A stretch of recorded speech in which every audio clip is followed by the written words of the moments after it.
If your cucumber plants are growing slowly, producing fewer fruits, or the leaves look weak, then you might be missing this simple kitchen secret. What if I told you that just 1 cup of rice water can completely boost your cucumber harvest? Yes. It's simple, natural, and very effective.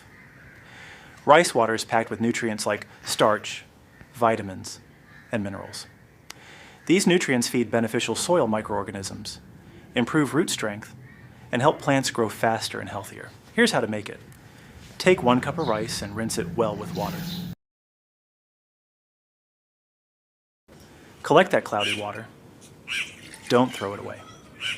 Now let it sit for about 24 hours so it can ferment slightly and become more powerful. Before using, dilute it with 1 liter of water. This step is very important. Using it directly can be too strong for your plants. Now apply this mixture directly to the roots of your cucumber plants.